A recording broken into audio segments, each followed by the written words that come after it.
Hey hey, c'est Cyril Tarot, bienvenue sur cette vidéo. Alors aujourd'hui j'avais envie de faire une petite vidéo concept parce que en fait j'avais envie de faire un tirage sur les vies antérieures et à un moment donné je me suis dit mais je parle de vie antérieure ou de vie parallèle. Du coup j'avais envie d'explorer un peu plus les dimensions. J'avais déjà lu des choses auparavant là-dessus, j'ai eu pas mal de réflexions sur le sujet et du coup j'avais envie de faire une petite vidéo, pas trop longue sur là-dessus. En fait, ça va être juste mes réflexions sur le sujet. Je ne sais pas si c'est la vérité, mais c'est, en tout cas, c'est comment je perçois les dimensions actuellement, et c'est peut-être quelque chose qui va évoluer avec le temps. Peut-être qu'après, je vais changer d'avis, je ne sais pas, mais en fait, c'était pour partager ça avec vous. Et voilà. Après, vous me direz ce que vous en pensez dans les commentaires. Peut-être que vous avez d'autres points de vue sur la question, d'autres connaissances, et voilà, partager, c'est avec grand plaisir. En grosso modo, en fait, ce que je trouve intéressant dans les dimensions, c'est que c'est un concept, je trouve, qui, moi, en fait, me permet de mieux comprendre comment fonctionne le monde, pourquoi les choses arrivent comme elles arrivent. Et en fait, en y réfléchissant bien, je me suis dit que finalement, on se demande souvent pourquoi on est ici, pourquoi on est dans cette incarnation, pourquoi on est sur Terre, pourquoi on souffre, pourquoi il arrive tout ce qui arrive. Et en fait, j'en suis venue à la conclusion que on est là pour expérimenter, en fait, essentiellement. Parce que souvent, dans pas mal de courants de spiritualité, on va parler de quête du bonheur, ce qui est très bien. Mais on va parler aussi de bien et de mal, d'aller vers la lumière, on va parler de l'ombre, tous ces concepts-là. Et je pense que plus j'explore ça, et plus je vois que c'est loin d'être simple. Et voilà, donc en fait, je vais juste vous faire un petit résumé de ce que j'ai compris, vite fait, avec ce magnifique schéma. Bon, je sais pas si vous allez bien voir. En gros, ce que je comprends dans notre chemin, en fait, à la base, on a la source, qui est une... comment définir la source? En fait, on ne peut pas vraiment la définir, c'est quelque chose qui n'est pas personnalisé, c'est comme une énergie, quelque chose qui permet de créer, en fait. Donc en fait, ce serait la 12e dimension. Donc là, après, ça se trouve, on a une infinité, si vous voulez, de degrés, mais là, on classe ça en 12 pour certains concepts, c'est en 12. Donc on part un peu du néant, ensuite de la source. Et en fait, en gros, la source au début, moi, je vois comme quelque chose qui est seul, en fait, qui est parfait, il se passe pas grand-chose. Et donc la source, elle ne peut pas se regarder, elle est unique. Elle ne peut pas se regarder, elle ne peut pas s'expérimenter. Donc qu'est-ce qu'elle fait? À un moment donné, elle se divise en morceaux de lumière. Et ce qu'on va appeler peut-être les âmes, en fait. C'est que des morceaux de lumière, elle va se diviser comme à l'image d'un arc-en-ciel, en fait. C'est-à-dire, qu'est-ce que c'est l'arc-en-ciel? C'est le soleil qui va, par réfraction, donner cette couleur grâce à l'eau, en fait. Donc elle va se diviser, et progressivement cette lumière en fait va se densifier dans la matière. Et donc ça va lui permettre de connaître des limitations, ça va lui permettre de se regarder aussi. Donc ce que j'ai lu dans l'article que j'ai lu, c'est en fait de la 12 à la première dimension, c'est à peu près similaire, c'est-à-dire qu'on fait une boucle. Donc la première dimension, c'est quelque chose de vraiment très très pur en fait. Et donc en fait, nous on est... je vais y arriver avec mon gros truc, mon gros cahier. Donc de là à là, en fait, on a l'homme. Alors au début, on a la deuxième dimension, on a les plantes, les pierres. Ensuite, la 3D, ça va être l'homme qui apparaît. Donc en fait, il paraît qu'on commence par ces stades-là, en fait, sous forme de minéraux, de plantes, d'animaux. Et progressivement, d'incarnation en incarnation, l'âme évolue et passe au stade de l'homme. Ensuite, on a la 4D qui est... on commence à partir dans les royaumes un peu astraux. Donc là, la matière est moins dense. Donc là, notre corps astral peut aller dans ces royaumes-là pour avoir accès à d'autres entités de ce domaine-là. Donc moi, je vois ça comme ce sont des plans parallèles aux nôtres. Donc c'est-à-dire que eux peuvent nous voir, mais nous, on ne peut pas les voir, en fait. Nous, on est extrêmement dense dans notre physique. Mais notre troisième œil, en fait, on peut accéder à ça, quand on le développe un peu. Donc là, c'est le domaine des extraterrestres, des rêves, de certaines entités. Donc en fait, jusque-là, on a le phénomène de l'incarnation, c'est-à-dire qu'on est un peu bloqué là-dedans, tant qu'on n'a pas évolué. Ensuite, on passe à la 5D qui est encore dans le semi-physique. Donc on a encore une forme de dualité, c'est-à-dire que là, plus ça va, moins il y a de dualité, plus on est en bas, plus il y a de la dualité. Ensuite, on arrive à partir de 6e jusqu'au là-haut, en fait, il n'y a plus de dualité normalement, c'est-à-dire qu'on est vraiment dans des royaumes de lumière, il n'y a plus d'énergie peut-être négative, j'imagine. Donc on est dans des royaumes éthériques, avec les âmes, les anges, les maîtres ascensionnés, les archanges. Et plus ça va, plus on arrive vers la source, et en fait on redevient quelque chose de très simple, on redevient 1 en fait. Donc on passe de 1 à la division. Dans ce domaine-là, en fait, on a tendance à avoir une perception du temps qui est linéaire, donc passé, présent, futur. Et plus on monte dans les hautes sphères, ouah, je vais y arriver. Plus on monte dans les hautes sphères, en fait, plus la perception du temps est parallèle. Donc en fait, il n'y a pas vraiment de temps, tout est simultané.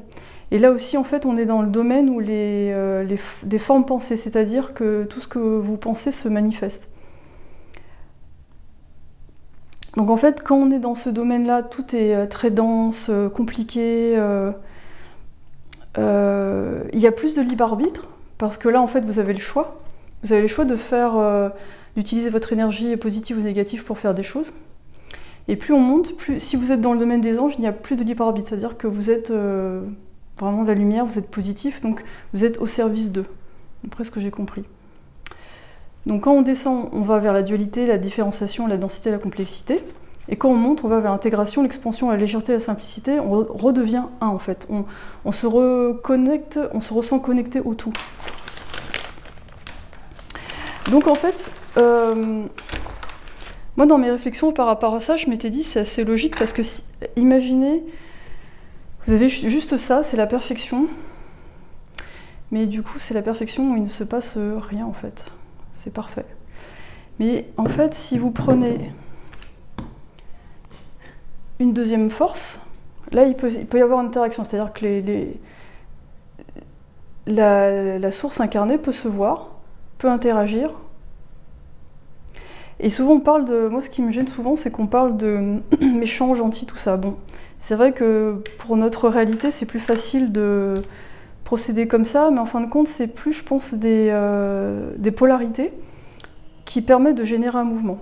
Par exemple, si vous prenez cette voiture, on va dire, ça va représenter la force positive, elle va toujours dans un sens. Elle ne s'arrête jamais en fait, il n'y a rien pour la contrer en fait, il n'y a rien en fait, c'est comme si on n'avait qu'une seule force. Si à ce moment-là, vous mettez un obstacle, une deuxième force, il se passe quelque chose. Qu'on tourne, il se cogne dedans, etc. Donc notre monde de dualité, pourquoi il est fait comme ça? Parce que ça permet de vivre un nombre infini d'expériences en fait, mais dans toutes les fréquences et tous les degrés possibles, toutes les zones de gris. Et toute expérience est vraiment relative, c'est-à-dire quelque chose que vous allez estimer comme étant négatif, et ben ça va pas l'être pour une autre personne ou d'un autre point de vue, ça va engendrer des conséquences qui sont pas forcément négatives sur tous les points, donc c'est très très compliqué. Et j'avais vu aussi une légende, c'était une légende islandaise il me semble, il parlait des familles d'âmes, et en fait il disait que en fait on a des groupes d'âmes comme ça qui commencent, elles sont un peu jeunes, et au fur et à mesure elles montent ensemble, et ensuite elles deviennent un noyau, qui devient plus élevé, et ensuite, etc., qui remonte jusqu'à la source, et tout redevient 1, en fait. Et après, rebelote. Et en fait, ces âmes-là, en fait, elles envoient des informations à la source pour que la source fasse encore plus de création. Donc en fait, c'est comme si vous étiez une espèce de... Je fais souvent la référence à des films ou des séries, c'est-à-dire vous vivez des aventures, et en fait, c'est une expérience en fait, il n'y a pas vraiment de jugement à mettre dessus. Et souvent, on a une vision un petit peu, comment dire, un peu idéaliste des hautes sphères, mais en fait il n'y a pas de jugement à avoir entre la 4D, la 5D, la 6e, 7e dimension, c'est qu'en fait c'est des expériences différentes. Il y a beaucoup d'êtres qui viennent d'en haut en fait, qui viennent s'incarner sur la Terre. Pourquoi? Parce que alors déjà oui, c'est l'endroit le plus dangereux parce que y a le libre arbitre, tout est possible, dans un sens comme dans l'autre. Mais en fait, c'est là où ils vont avoir le plus de sensations et la plus de diversité de sensations. Alors que si vous montez dans les hautes sphères, il y a moins de choix, parce que vous êtes obligé d'être dans la lumière. Il y a moins de densité aussi. Si vous êtes un espèce d'ange, c'est-à-dire une entité avec peu de... Comment dire?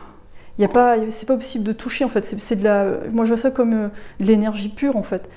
Déjà, ils n'ont pas besoin de manger, donc il n'y a pas les plaisirs de la table. Je donne des exemples un peu concrets comme ça.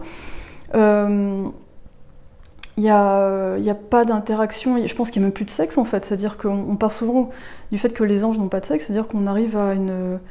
Comme on revient vers la source, on devient un, il n'y a plus vraiment de différenciation, donc il n'y a pas ce niveau-là d'expérimentation. Donc en fait,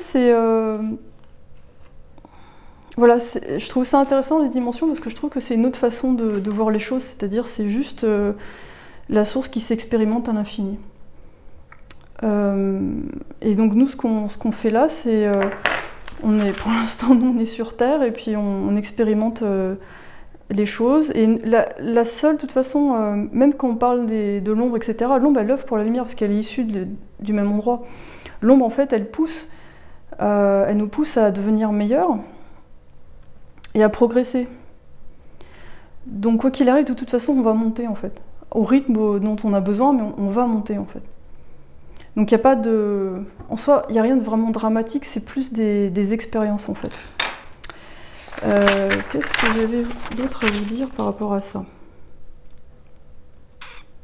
Après, moi je me suis dit, pour les vies antérieures, ce qui est intéressant, c'est que... donc si on considère plus que c'est linéaire, que tout est en simultané, que finalement d'autres incarnations de nous sont... en parallèle avec nous, ça voudrait dire que si par exemple on évolue dans cette vie-là, et bien peut-être un autre nous dans une autre vie, ça aide, on s'entraide en fait. C'est-à-dire que ce moi-là de notre âme qui est sur une autre planète et qui sait faire d'autres choses, eh bien transmet ses aptitudes à cette personne-là en fait, à ce moi dans une autre planète, une autre dimension. Voilà, donc du coup voilà, c'était un peu pour faire une sorte d'intro qui peut servir pour plusieurs tirages, mais voilà, je pense que c'est vraiment... c'est peut-être quelque chose à explorer dans le futur, c'est-à-dire se connecter aux autres dimensions pour retrouver des parts de soi, des capacités de soi, pour avancer plus vite. Et ça se trouve d'ailleurs quand on se connecte à son guide supérieur, sa famille d'âme, etc., les guides, les anges, c'est peut-être juste des parties de nous, enfin des versions de nous plus évoluées.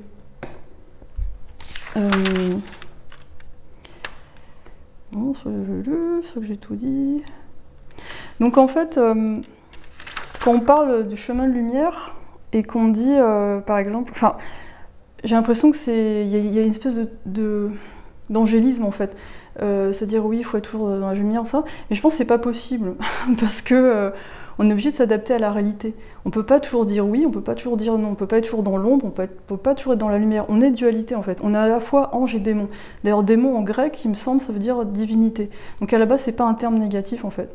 Je pense que c'est plus comme si on parlait du yin et du yang, du positif et du négatif. Donc si on les met ensemble, s'ils avancent, si lui va par là, elle va par là, voilà, ça se pousse et voilà, et ça crée un mouvement. Donc tout ça, c'est vraiment, voilà, je trouve que c'est vraiment intéressant. Je sais plus si j'ai d'autres choses à vous dire par rapport à ça, mais je pense que je reviendrai peut-être sur ce sujet. Mais donc, grosso modo, notre existence, c'est un cycle permanent d'ascension et puis de chute. D'ailleurs, quand on parle dans la Bible les anges déchus, c'est ça en fait. C'est tout simplement la source, la lumière, qui décide de descendre dans la matière pour s'incarner, pour vivre une expérience plus matérielle, plus solide en fait. Et qui lui permet de ressentir la douleur, le plaisir, et différentes choses. Et quand on monte, on expérimente d'autres choses dans ces différents royaumes en fait. Je pense que les problèmes ne sont pas les mêmes. Donc il n'y a pas de jugement de valeur sur chaque dimension en fait, c'est juste différent. Donc voilà, je crois que j'ai fait un peu le tour. Je voulais pas faire une trop grande vidéo pour pas trop vous barber avec ça, mais voilà. Donc je pense que mon prochain tirage sera sur ce sujet-là. Je vais tenter de me connecter justement à ces vies antérieures aux dimensions. Ça dépend comment vous voyez le temps en fait. mais voilà, je trouve que c'est un domaine passionnant. Vous pouvez regarder Doctor Strange, je trouve que c'est un des films qui montre très bien les dimensions. Je mettrai un lien dans la description de la vidéo, c'est un extrait du film et ça fait une bonne introduction, je trouve, visuelle à ces domaines-là. Donc voilà, dites-moi dans les commentaires ce que vous en pensez et d'ici là, bon voyage. À bientôt.